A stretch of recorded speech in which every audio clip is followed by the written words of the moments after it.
하나님 말씀 구약 성경 창세기 13장 1절부터 18절까지입니다. 창세기 13장 1절부터 18절까지 한 절씩 교독하시겠습니다. 제가 먼저 1절 보겠습니다. 아브라함이 애굽에서 그와 그의 아내와 모든 소유와 롯과 함께 네겝으로 올라가니 그가 네겝에서부터 길을 떠나 베델에 이르며 베델과 아이 사이 곧 전에 장막 쳤던 곳에 이르니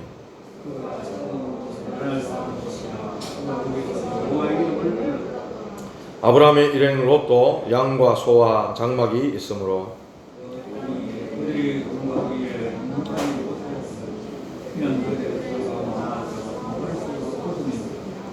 그러므로 아브라함의 가축의 목자와 롯의 가축의 목자가 서로 다투고 또 가나안 사람과 브리스 사람도 그 땅에 거주하였는지라.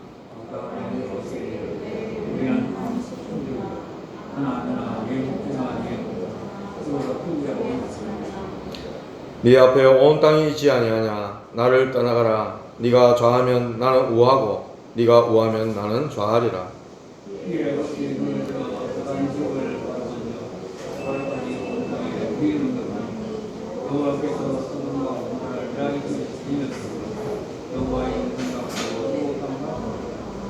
그러므로 롯이 요단 온 지역을 택하고 동으로 옮기니 그들이 서로 떠난지라.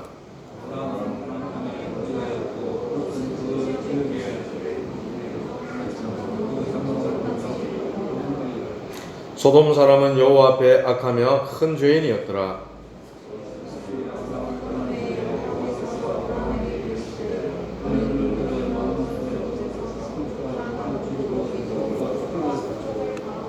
보이는 땅을 내가 너와 네 자손에게 주리니 영원히 이르리라.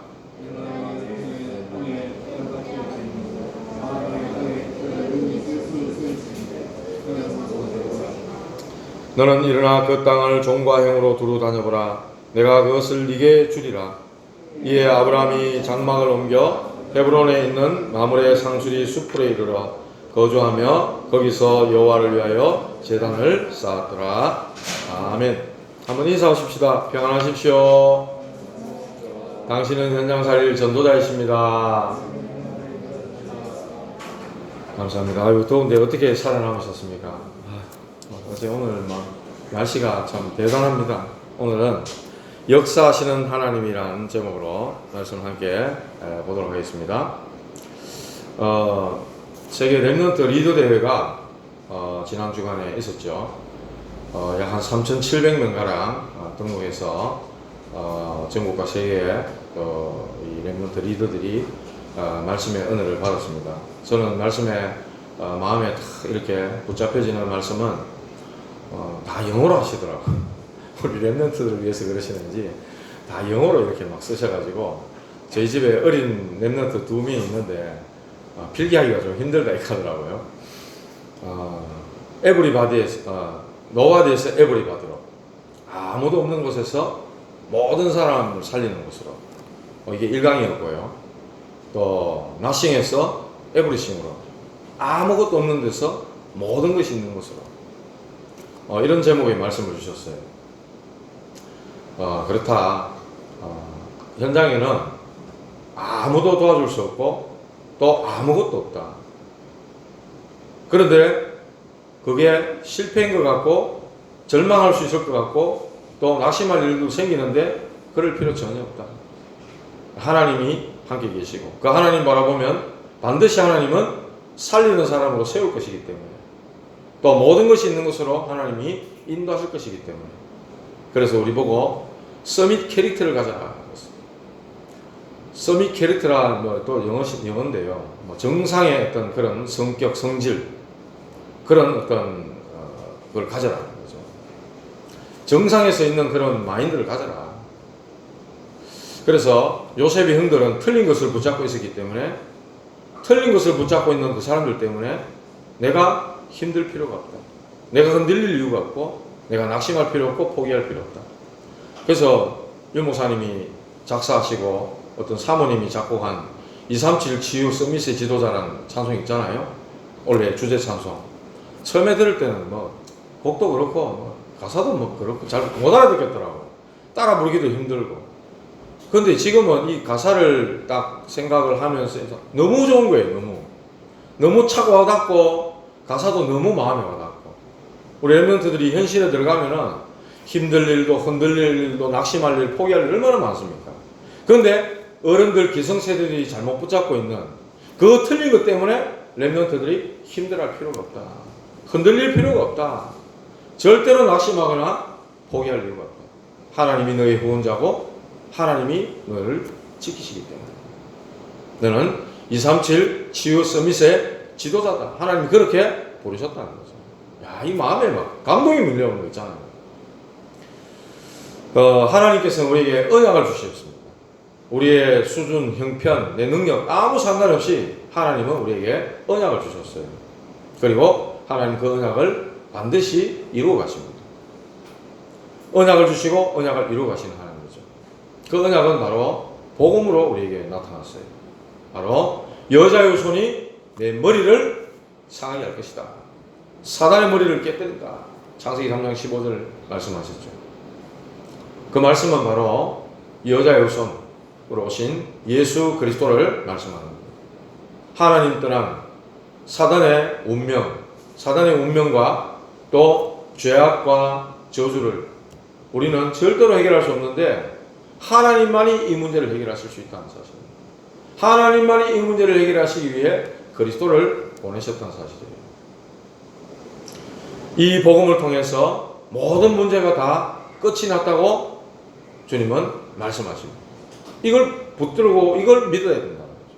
이 사실이 믿어져야 된다는 겁니다. 그래서 하나님은 가나안 땅이라는 이 가나안 땅은 함의 후손이 가나안이잖아요. 이 저주를 받았어요. 노아에게서 저주를 받은 그 가나안 족속들이 살고 있는 땅, 가나안 땅, 저주받은 땅인데 그곳에 하나님은 그 한 땅을 선택하시고 그곳에 메시아를 보내겠다고 약속하신 거예요. 구원자를 보내겠다는 겁니다. 저주받은 그 땅이 축복의 땅으로 바뀌는 거예요. 그 한 땅을 정하시고 하나님은 이 언약을 이어갈 한 사람을 선택하시고 그곳으로 보내시는 거예요. 그 사람이 누구냐? 아브라함입니다. 지금 우리가 창세기를 통해 계속 아브라함에 대한 내용들을 보고 있는데요. 아브라함을 하나님은 부르시고 세우셨어요. 우상동네 갈대아우르에서 그를 나오라 해가지고 하나님이 예비하신 땅으로 가라고 하시는 겁니다. 그 땅, 메시아 오실 그 땅. 그래서 그 땅이 그렇게 중요한 거예요. 축복의 땅. 그래서 아브라함이 붙잡은 그 말씀은 천명이에요, 천명. 내가 네게 보여줄 그 땅으로 가라. 그걸 붙잡고 가는 겁니다. 히브리서에 보면요, 갈 바를 알지 못하고 갔다 그랬어요, 아브라함이. 그 천명을 붙잡고 가는 겁니다. 그리고 너를 통해서 언약을 이어갈 씨를 주겠다는 거죠. 내 씨로 말미암아 천하 만국이 복을 받게 하겠다. 너는 복의 근원이다. 너를 저주하는 자 내가 저주하겠고 너를 축복하는 자 내가 축복하겠다. 이렇게 말씀하셨어요. 언약을 이어갈 씨, 즉 제자를 주시겠다는 말씀이죠. 이렇게 하나님의 선택을 받고 천명을 받은 사람은 언약의 여정을 가게 되어 있습니다. 어떨 때는 피곤하기도 하고 어떨 때는 잘못하기도 하고 실수하기도 하고 또 잘되기도 하고 여러 가지 우여곡절을 겪지만은 결국은 언약의 여정을 걸어가는 그 과정이라는 겁니다. 과정 속에 있다는 겁니다. 이 언약의 여정을 걸어가는 데 있어서 가장 중요한 것은 하나님의 약속을 믿는 그 믿음이에요. 그 믿음이 그 어떤 것보다 중요한 겁니다. 언약 놓칠 때, 즉 불신앙할 때 지난주에 말씀드렸잖아요. 뭐가 들어옵니까? 염려가 들어옵니다. 두려움이 들어옵니다. 하나님의 언약 놓치는 순간, 하나님의 언약 선악과 열매를 먹지 말라 하신 그 언약을 놓치는 순간 우리에게 뭐가 들어왔어요? 두려움이 찾아왔어요. 그러니까 하나님의 피해서 숨습니다. 두려움, 불안, 염려 이런 게 들어오는 거예요. 그래서 대책을 세우는데 그게 바로 인본주의다 그랬죠. 아브라함이 그래가지고 자기 먹고 살 문제 때문에 애굽에 기근이 드니까 가나안 땅에 가니까 기근이 드니까 애굽으로 내려가고, 애굽에서 자기 아내를 누이라 속이고, 이렇게 해가지고 사단의 공격을 받게 되는 거예요. 그래서 자기 아내 사례를 바로왕에게 빼앗기고, 이 불신앙의 결과 애굽에서 나중에 데려온 여종 하가를 통해서 이스마엘이라는 불신앙의 아들을 낳는 이 막 어마어마한 엄청난 이런 결과를 가져오게 된다는 거예요. 지난주에 우리 말씀 들은 내용 아닙니까? 자, 이 아브라함의 불신앙을 통해서 우리가 아브라함의 자손이라 그랬는데, 오늘 나에게 있는 불신앙은 어떤 불신앙인가? 한번 찾아보셨습니까? 저는 보니까 시시때때로 불신앙하더라고요. 크고 작은 일에. 이러면 어쩌고 저쩌고 어쩌고. 우리는 신앙인들은요, 우리 언약 붙잡은 언약의 여정을 가는 저와 여러분들은요, 이래도 괜찮고 저래도 괜찮고 아무 상관없는 겁니다.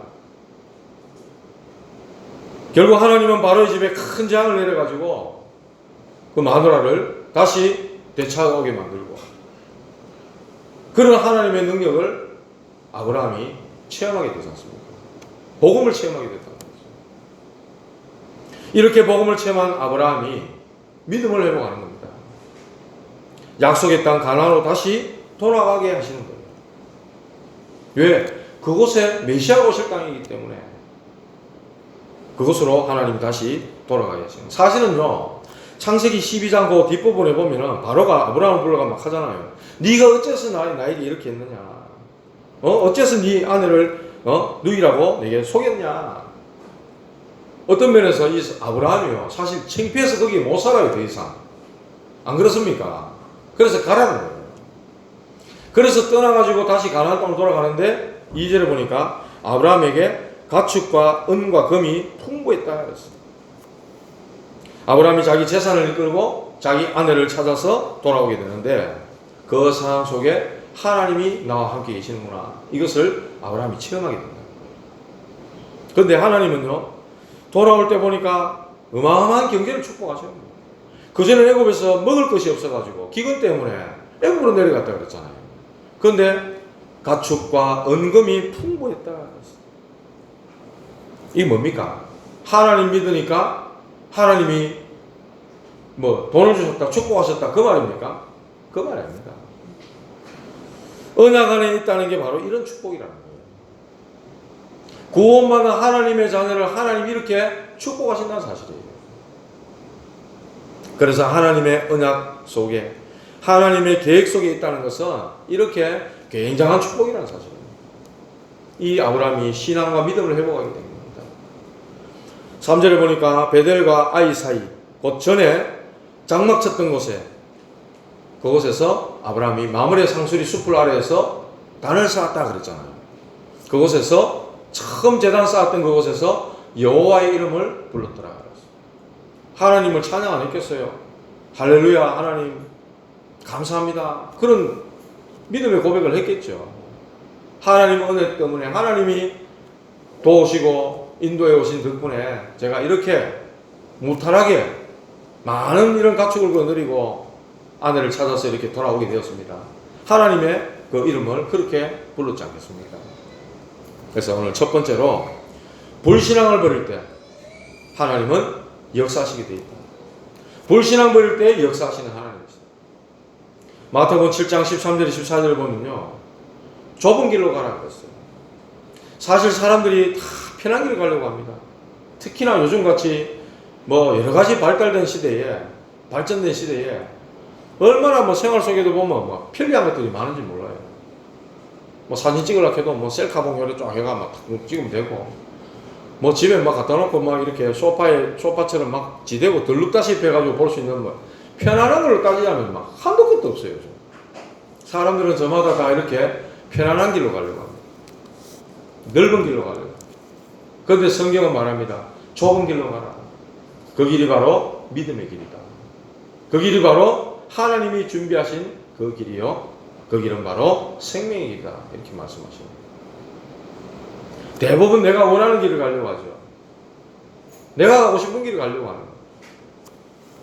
아닙니다. 좁은 길로 가세요. 그 길이 외로운 길이고 고난의 길이고 좀 힘든 길이라 할지라도 좁은 길로 갈 때 반드시 승리하게 되어 있다. 그게 바로 승리의 길이 된다는 사실입니다. 히스기야 왕이 있습니다. 열왕기하 18장에 나오는데요. 이 히스기야 왕이 되고 나니까 다윗이 행했던 길로 정직하게 행했다고 했어요. 여호와 하나님 보시기에 막 산당을 제거하고 주상을 깨뜨리고 아세라 목상을 막 무너뜨리고요.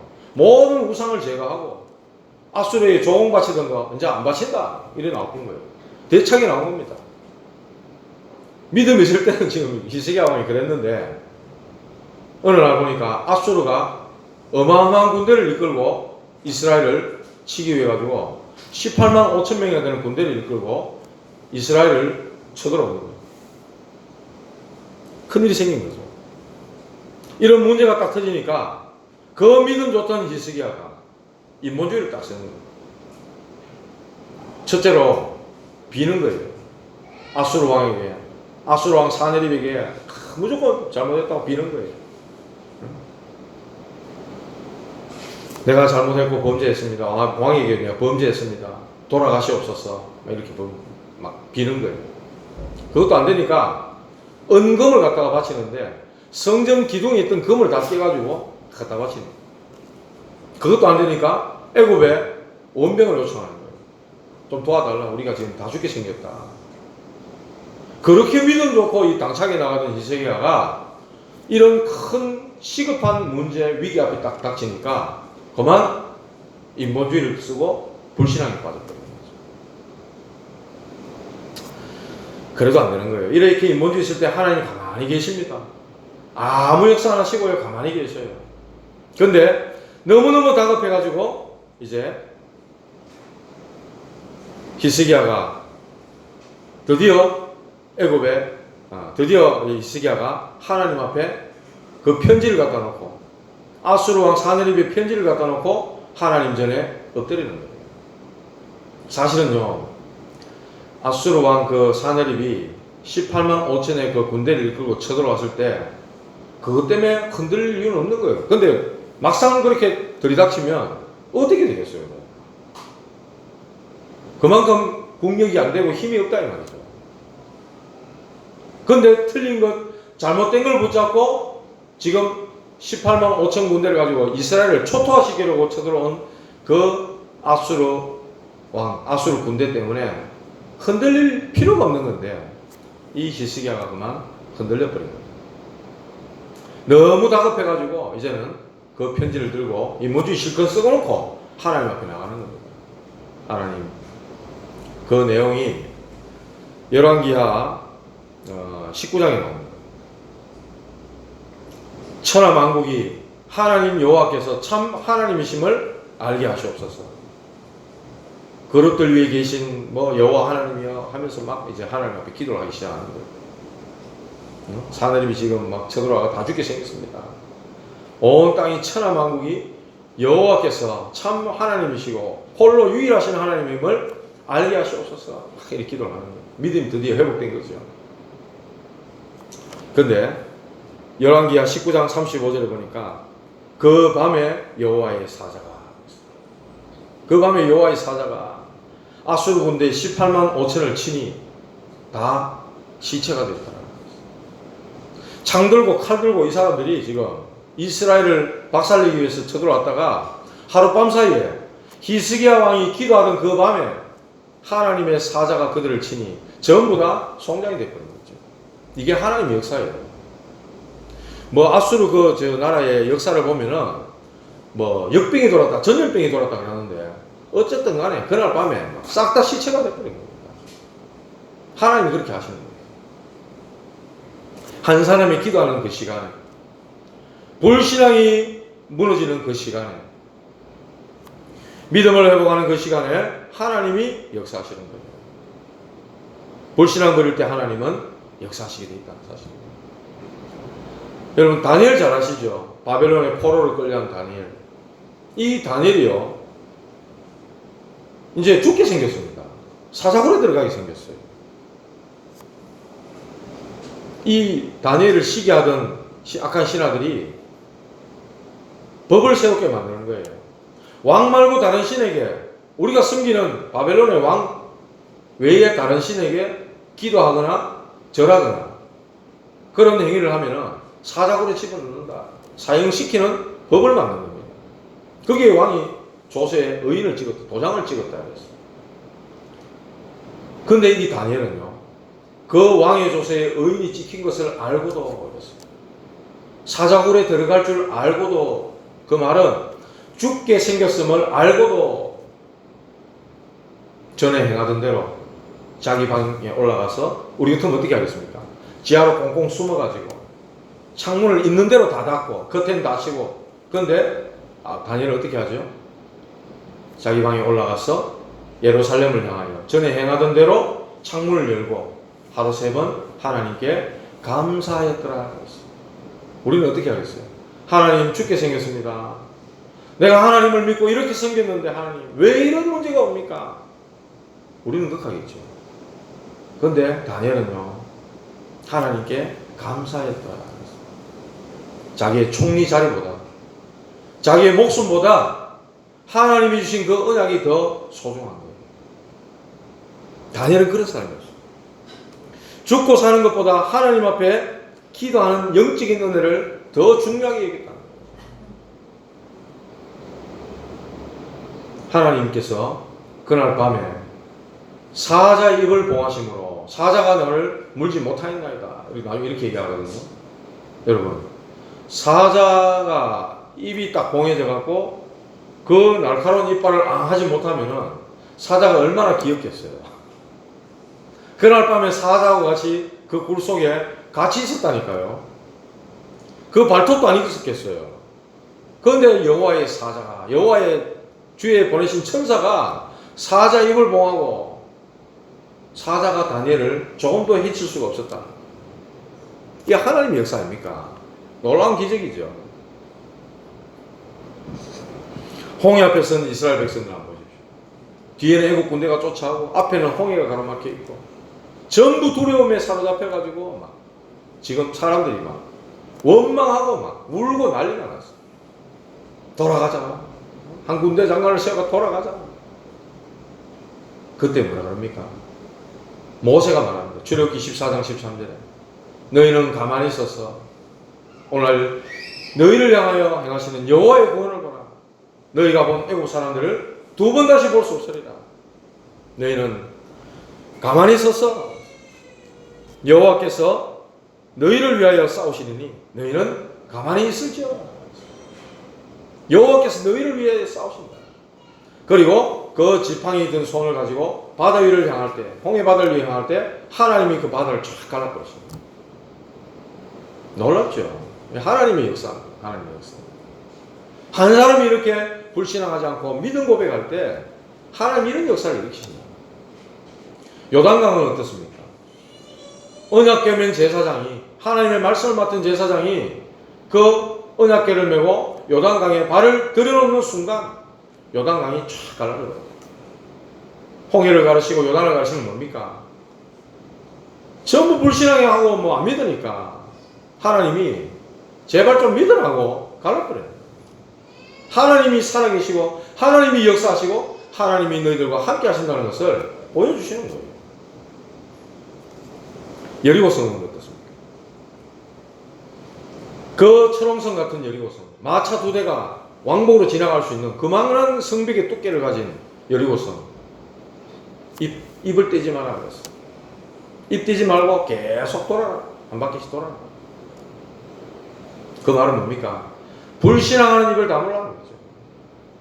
쓸데없는 말, 하나님을 믿지 않는 말, 불안해서 뜨는 말, 염려에 빠진 말, 예? 사단이 틈타기 좋은 말, 그런 말을 거쳐라는 거예요. 입 다물어라.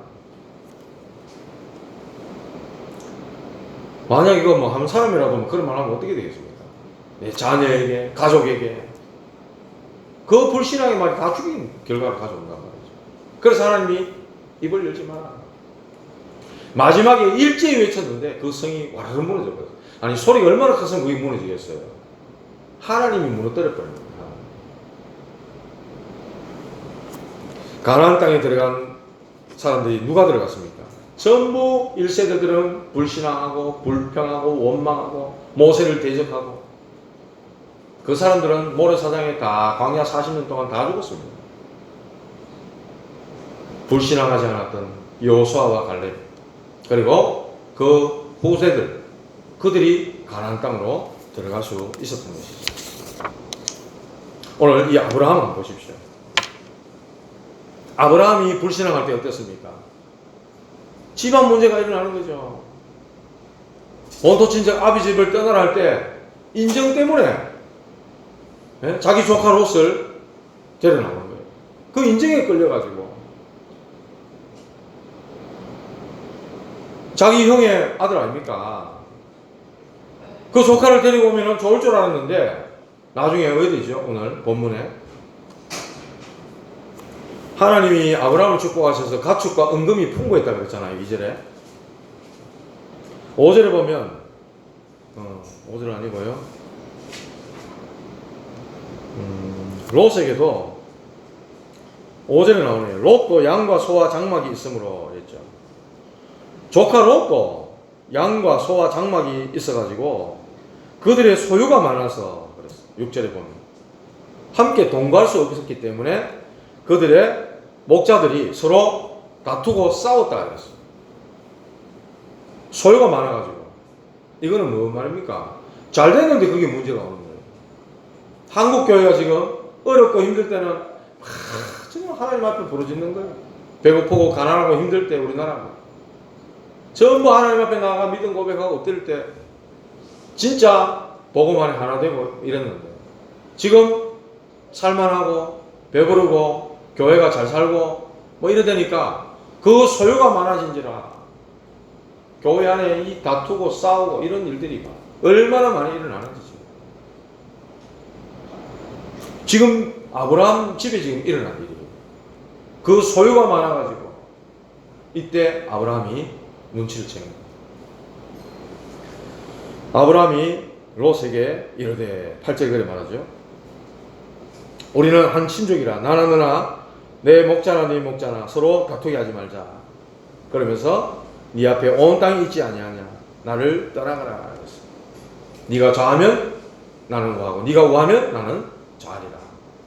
이게 무슨 말입니까? 하나님 앞에 내 주장이 없어져야 된다. 이 아브라함이 지금 뭔가 눈치를 채고 지금 깨달은 거예요. 드디어 조카 롯을 떠나보내는 거예요. 우리는 이래도 되고 저래도 괜찮습니다. 우리는 죽어도 괜찮고 저래서 살아도 괜찮고 우리는 뭐 하나님이 응답해 주셔도 되고 안 해주셔도 괜찮고 응답하시면 예수님은 그리스도고 응답 안 하시면 그리스도가 아닙니까? 아니잖아요. 우리는 성공해도 감사, 실패해도 감사. 하나님이 중요한 거죠. 언약을 주시고 언약을 이루어 가시는 그 하나님이 중요하죠. 나를 구원하시는 그 하나님이 소중한 거죠. 아브라함이 그걸 깨달은 거예요. 아브라함이 말씀을 따라갔고 하나님 앞에 단을 쌓고 여호와 이름을 불렀다 그랬어요. 예배 중심, 하나님의 필요를 따라갔던 사람이었어요. 그런데 롯은 어떻게 합니까? 아브라함은요, 사실 이 내용에 보면 아브라함은 롯에게 다 양보한 것 같아요. 아니에요. 아브라함은요, 뭘 선택했다? 하나님을 선택한 거예요. 언약을 선택한 거예요. 그런데 롯 한번 보십시오. 롯이 눈을 들어 10절에 나오죠. 요단 지역을 바라본즉 소알까지 온 땅에 물이 넉넉하니 여호와께서 소돔과 고모라를 멸하시기 전이었으므로 여호와의 동산 같고 애굽 땅과 같았더라. 소돔 고모라를 선택합니다. 그 땅은 어땠다고요? 물이 넉넉하고 짐승 먹이고 쉽게 말하면은 돈 되겠다. 저기는 돈 될 만한 땅이라는 거예요. 그것으로 가는 내가 저쪽에 가면 부자 되겠구나. 그걸 찾아가는 거예요. 하나님과는 조금도 상관없는 육신적인 선택, 물질적인 선택을 합니다. 그 땅이 뭐라고 그랬습니까? 여호와의 동산 같고 애굽 땅과 같았더라. 너무나 비옥하고 너무나 살기 좋아 보이는 그런 땅. 자기의 필요를 채우는 하나님과는 전혀 상관없는 그런 선택을 딱 하게 됩니다. 아브라함과 롯의 선택이 이렇게 확연히 달라졌어요. 그래서 14절에 말합니다. 롯이 아브라함을 떠난 후에 이렇게 말하죠. 드디어 아브라함이 불신앙을 버린 후에 조카 롯이 불신앙의 덩어리가 아니고 아브라함이 조카 롯을 그렇게 그만큼 의지했다는 것은 하나님에 대한 그 온전한 믿음이 아니다. 아브라함이 하나님을 100% 의지한 후에 이 말과 똑같은 거예요. 아브라함에게 있어서 롯은 아킬레스건이었어요. 제일 그 약한 부분이었죠. 불신앙의 통로였습니다. 왜? 아브라함의 나이가 75세 될 때까지 자식이 없었단 말이죠. 분명히 네 시로 천하만국이 복받겠다 그랬는데 자식이 없으니까 아브라함은 롯을 통해서 하나님이 그렇게 하시려나 보다 이런 착각 내지는 불신앙에 빠져버린 거예요. 그러니까 롯을 의지하고 있었다는 거예요. 그러다가 애굽 왕에게 사라도 빼앗기고, 그렇죠? 하나님이 바로 집에 재앙을 내려서 애굽 아내를 벌써 찾아오게 만들고, 그때 깨닫죠. 하나님은 언약의 씨를 사라를 통해서 주실 것이라는 거죠. 그리고 불신앙을 완전히 청산했거든요. 드디어 믿음의 자리로 돌아온 아브라함이었어요. 그때 하나님이 아브라함에게 역사하시는 거예요. 성령께서는 정확합니다. 저와 여러분들이 불신앙할 때 아셔야 돼요. 우리가 불신앙을 내버리고 하나님 앞에 믿음으로 설 때 하나님 그때 역사하시는 거예요. 14절 15절에 그렇게 말씀하죠. 네 눈을 들어 동서남북을 바라보라. 보이는 땅을 너와 네 자손에게 영원히 주리라. 적박한 광야 같은 땅을 선택했다기보다는 이 아브라함은 하나님을 선택했고 하나님의 약속을 선택한 것입니다. 하나님으로부터 얻는 것은 영원한 거죠. 사람으로부터 얻는 것은 잠깐이에요. 잠깐입니다. 우리 아직 여기 미혼 청년들이 몇 분 계시는데 금방 결혼하신 우리 분도 계시지만 잠깐입니다. 그 사랑하는 오빠야, 사랑하는 애인을 통해서 얻는 그거는 잠깐이에요. 잠깐. 순간적인 거예요. 그러나 하나님을 통해서 얻는 것은 영원한 거라. 영원한 거죠. 하나님 주신 물질은 영원히 우리 자손에게 이를 것이고 우리가 불신앙으로 인해서 얻는 것은 잠깐 있다 없어지는 거예요. 잠깐 있다. 그래서 그 땅은 바로 나의 현장 237을 말씀하는 거예요. 동서남북 바라보라. 너와 네 자손에게 영원토록 주겠다 말씀하셨어요. 그리고 16절에 보십시오. 내가 네 자손이 땅에 티끌 같게 하리니 사람이 땅에 티끌을 능히 셀 수 있을진데 네 자손도 세리라. 티끌을 어떻게 다 셉니까? 그만큼 하나님이 자손의 복을 쏟아부으시겠다는 거예요. 창세기 1장 27절 말씀입니다. 생명하고 번성하고 땅에 충만하라. 그 말씀을 그대로 네게 이루게 하겠다는 거죠. 그래서 이 선대의 그 믿음이 네 자녀의 자녀 손손 전달되게 하겠다는 거예요. 영적 자손. 말하자면 전도제자, 제자를 주겠다. 그러면서 17절에 종과 행으로 두루 다녀보라. 재물의 축복, 땅에 정복하는 그 축복을 말씀하는 거예요. 가본 적 없는 그 길을 하나님은 축복하시겠다는 거예요. 빌 게이츠라는 사람이 있죠. 마이크로소프트사에. 이 사람이 코로나 시대에 자기 재산을 103조를 내놨더라고요. 그거 치료하는 데 쓰라고. 우리는 뭐 먹고 사는데 현실에 막 급급해 죽겠는데 지금 이런 3단체에 아주 뭐라 그래야 됩니까? 대표성을 띈 이런 사람들은 지금 일하고 있다니까요. 그 누굽니까? 테슬라 전기자동차 만든 일론 머스크라는 이런 사람은요. 지구의 문제를 고민하고 있어 지금. 전기차 팔아가지고 벌어들인 돈 가지고 우주에 지금 우리 인간이 어디 가가 살면 좋을까? 그거 지금 연구하고 개발하고 있다. 우주선 싸가지고 다시 갔다 다시 돌아오는 거. 실패 벌써 여러 번 했대요. 돈 벌어가 지금 그거 하고 있다 지금. 우리는 지금 당장 뭐 돈 한 푼 있고 없고 그거 먹고 사니 못 사니 그렇게 있는 판에 3단체에 가장 영향력을 끼치는 이런 사람들은 지금 일하고 있다니까요. 우리 랩런트들 서밋으로 하나님 우리를 랩런트를 불렀는데 내가 뭐 어떻게 먹고 살지? 내가 어디 취직하지? 내가 내 친구 친구 자보다는 내가 더 좋은 데 들어가야 될 긴데 이런 걱정하고 아이들이 커간다면은 그거는 정말 너무 찌질이에요. 너무 찌질이. 하나님 뭐라고 불렀습니까? 너희는 왕같은 제사장이요 그의 나라요 그의 택한 족속이요 그의 소유된 백성이니 그랬어. 그렇게 여러분들을 불렀다는 사실입니다. 하나님 말씀 언약을 붙잡으셔야 돼요. 하나님은 완전히 여러분들을 237 지유 서밋의 지도자로 불렀다니까요. 그 찬양을 가사를 생각하시면서 한번 깊이 한번 묵상해 보시라니까요. 가슴 뛸 겁니다. 하나님은 여러분들을 이렇게 부르셨고 예배하셨는데 이 언약을 붙잡으시라는 거예요. 현실만 쳐다보고 그 상황만 봐버리면 불신앙하기 너무 쉽습니다. 하나님의 언약이면 됩니다. 제가 옛날에 대만에 대만 단기 선교팀 데려갔을 때 그 대만에 있는 그 불광사라는 절입니다. 안에 대학교도 있고 안에 뭐 결혼식 하는 데도 있고 안에 뭐 스타벅스도 있고 박물관도 있고요.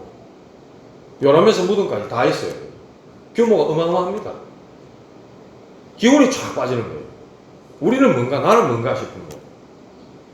그런데 금방 저는 말씀으로 또 회복이 하나님 시켜주시더라고요. 눈에 보이는 거 저거 아무것도 아니다 저거. 로마의 정치, 로마의 이 어마어마한 그 속에 예수 믿는 사람들 그거 밟으면 대보면 아무것도 아닐 거라고 생각해요. 그래가지고 바리새인들 유대인들이 핍박하고 로마에 10명의 황제가 일어나서 예수 믿는 사람을 핍박하고 잡아주고 있습니다. 그런데 어떻게 됐죠? 그 복음을 막을 수 있었습니까? 십자가에 열리신 그리스도의 그 피 다 죽어버리고 예수님이 망한 것 같아요. 그런데 다시 부활하셨죠. 부활하신 주님이 남겨진 제자들에게 말씀 주셨잖아요. 미션 주셨잖아요. 그 언약 붙잡은 자들이 모였는데 각 사람에게 성령이 임해버렸어요. 그 사람들이 흩어져서 말씀을 전하기 시작하는데 예루살렘, 마게도냐, 아가야, 로마까지 하나님 복음이 쫙 전도됩니다. 이게 하나님의 역사라는 얘기예요. 이게 사람이 어떻게 이런 일을 합니까? 하나님의 역사랍니다. 그 어마어마한 로마의 정치, 로마의 경제, 로마의 군사력 이런 것들이 완전히 우상화되어 있는데 나중에 313년 콘스탄틴 황제 때 로마가 기독교로 국가 종교로 승인되잖아요. 그러면 하나님의 역사가 일어나지 않습니까? 조금 더 위축되지 마시기 바랍니다. 불신앙 버릴 때 하나님이 역사하신다. 두 번째입니다. 드디어 단을 쌓는 아브라함이었어요. 아브라함이 4절에도 그러고 18절에도 그러고 이에 아브라함이 장막을 옮겨 완전히 이사를 해버린 거죠. 아예 헤브론에 있는 마므리 상수리 수풀에 이르러 거주하며 거기서 여호와를 위하여 제단을 쌓았더라. 나중에 헤브론에 대해서 조금 말씀 좀 드리겠습니다만은 아브라함이 이렇게 신앙 결단을 한 후에 제일 먼저 한 일이 뭐냐? 단을 쌓았다. 단. 아무도 줄 수 없는 그 힘을 얻었다. 여러분이 이걸 시작하셔야 돼요. 하나님 믿는 사람은 하나님 주시는 진짜 힘이 필요한 겁니다. 창세기 41장 38절 여호와의 신에 이처럼 감동된 사람은 우리가 어디서 얻을 수 있으리요? 이 바로왕이 한 소리예요. 애굽에 요셉을 향해서 여호와의 신에 이만큼 충만한 사람은 하나님의 신에 충만하니까 영적 서밋인 거예요. 그 바로왕이 꿈을 해석해주고 어떻게 해야 될까지 다 알려주는 그야말로 237 치유 서밋의 지도자였다는 사실. 그 모델이었어요. 요셉. 사무엘상 16장 13절에 보니까 사무엘이 다윗의 머리에 기름을 붓습니다. 기름 부은 그날 이후로 다윗이 여호와의 신에 충만했다. 여호와의 영에 크게 감동되었다. 이렇게 말했어요. 이 힘을 얻어야 된다 말이죠. 그래서 저와 여러분 사람 의지하지 말고 단 삼는 시간을 반드시 가져라.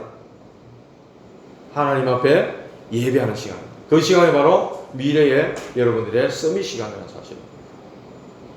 그래서 말씀 집중. 말씀 집중하셔야 돼요. 우리가 사실 일주일 동안에 많은 시간들이 있잖아요. 도대체 언제, 어느 시간에 내가 하나님의 말씀 앞에 집중하는 시간을 가집니까? 예배하는 이 시간이라도. 이 시간만이라도 여러분들 딱 오늘 예배를 통해 하나님이 나에게 무슨 말씀을 주시는가? 말씀 집중하셔야 됩니다. 힘을 얻으셔야 돼요. 6일 동안 치열한 삶의 현장에 들어가셔야 되잖아요. 곤모술수, 잔머리, 인본주의, 남이 어찌 되든 말든 내만 잘 되면 이런 식의 세상 현장 아닙니까? 물론 불신자들 가운데도 마음이 따뜻한 사람이 있어요. 양심 바른 사람도 있어요. 그러나 태반이 더 악한 사람이 더 많습니다. 사기 쳐몰락하고 빼몰락하고 이런 사람이 더 많다니까요. 그런 현장에 들어가서 여러분들이 살아남아야 되는데, 아니 오히려 그런 사람들 살려내야 되는데 영적인 힘이 있어야 될 거 아닙니까? 말씀 집중하는 시간. 그들이 바로 예배자의 삶이라. 예배자. 오늘 예배자로 나오셨습니까? 예배자의 삶. 언약 잡고 예배드리는 것을 하나님은 가장 기뻐하신다. 아브라함이 그 사실을 알았다는 거예요. 그 삶이 바로 전도자의 삶이었다는 거죠. 그 속에서 아브라함은 행복한 기도가 나왔다는 거예요. 하나님을 놓쳤다가, 이 집중의 비밀을 놓쳤다가, 이 아브라함이 이 언약을 평생 후대에게 전달해야 되겠다. 이게 아브라함에게 나오게 된 거예요. 그 이후로 이삭에게 언약이 전달되면서 이삭은 어떻게 되죠? 이삭의 특징은 누림입니다. 언약 누림. 샘 팠는데 샘 근원을 얻어보죠. 농사 짓는데 백배 결실 맺어버리죠. 막 화친을 맺작하고 막 찾아오죠. 이삭의 현장에는 계속되는 누림, 그걸 설명합니다. 구원의 누림. 말씀 읽겠습니다. 저와 여러분들이 조금만 믿음을 선택하면 하나님은 반드시 역사하시게 되어 있다는 사실. 마가복음 5장에 보면 혈루증 여인이 나옵니다. 예수님이 지나간다는 소식을 듣고 12년을 혈루를 앓은 여인이에요. 예수님이 옷가에만 내가 손을 대도 병이 나을 거다. 그 믿음 가지고 가서 예수님의 옷가에 손을 대는 거예요. 옷가를 만지기만 해도 구원받을. 따라 네 믿음이 너를 구원하였느니라. 예수님 그렇게 말씀하셨어요. 백부장 아십니까? 마태복음 8장에 나오는 100명의 부활을 거느린 백부장. 어느 날 하인이 병들었어요.